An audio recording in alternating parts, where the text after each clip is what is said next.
What's up everyone, we are in our fourth video of OS Deployer.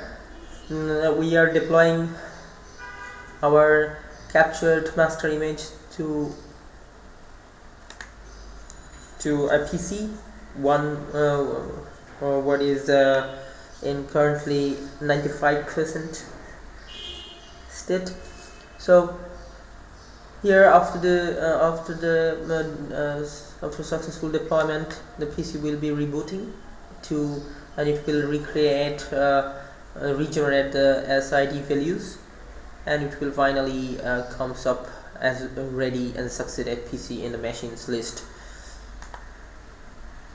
So here is and it will show a small icon inside, a small icon of Windows inside that monitor.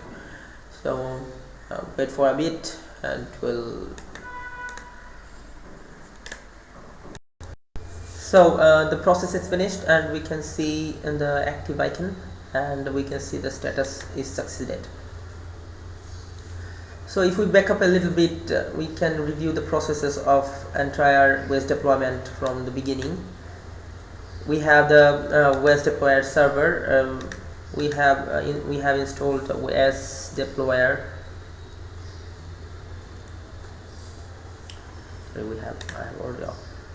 We have already installed OS Deployer server.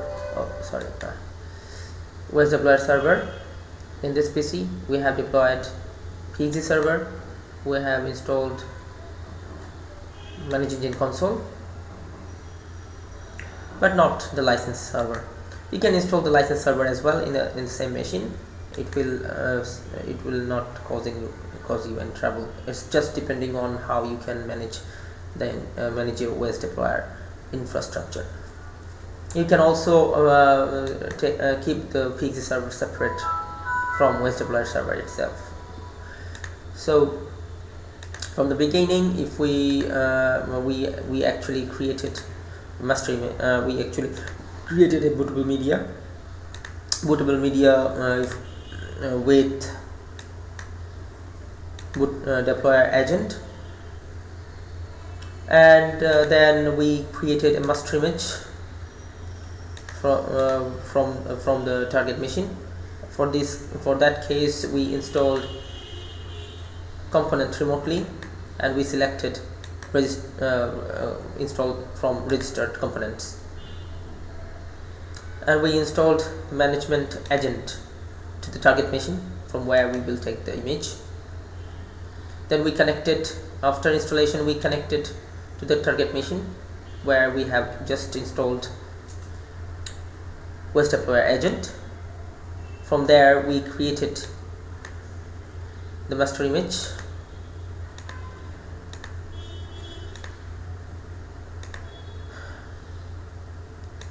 From there, we have created the master image. We have defined the IP address and the credential of the remote target machine. So after creation the master image, we have created the management template, deployment template. In the deployment template, we have defined some parameters like IP address, host name, disk utilization, target disk layout, if it is going to erase the entire disk and install the Windows on top of entire disk, or is going to just replace the volume 1 or volume 2 or volume 3, whatever disk I want. So will it occupy the entire disk, or it will create the C drive as per master image. We also had the options to create any users. After installation, that user would have been created. We must had to select the generate unique SID. Then we selected network utilization. In this case, I have selected unicast. If your environment supports multicast, and if you are planning to deploy one image to multiple PC at the same time, you have to select multicast. That way you can reduce the time of deployment and efficiency. So that's the part of the OS Deployer deployment template. Then we created the deployment task.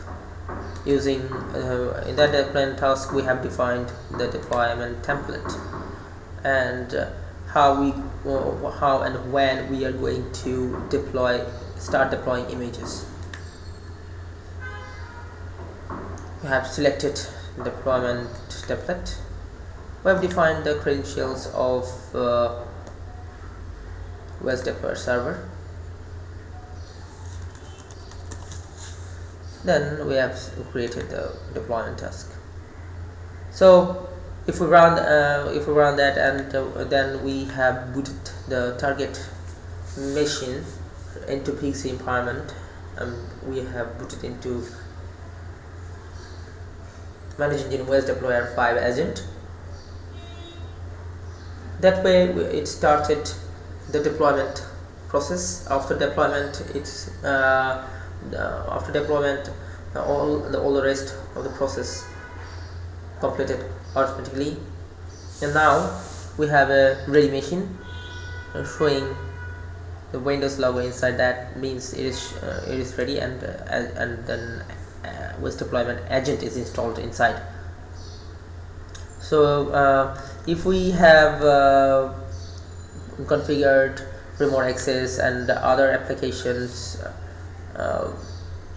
before taking the master image, it will give you the privilege to do that stuff.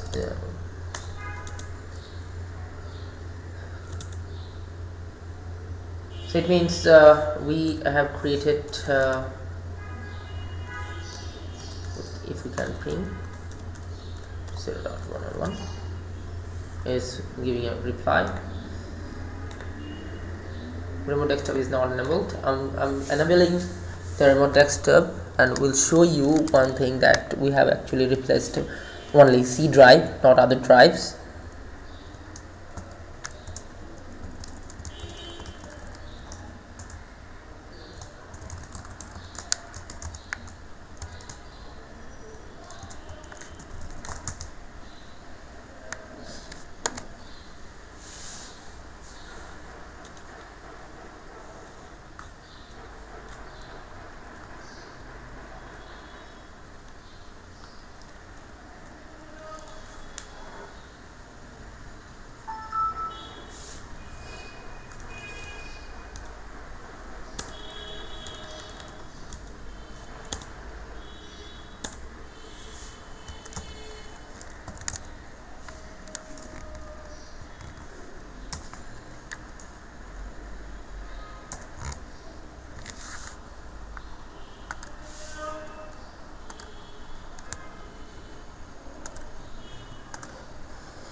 So we are connecting to the newly deployed computer.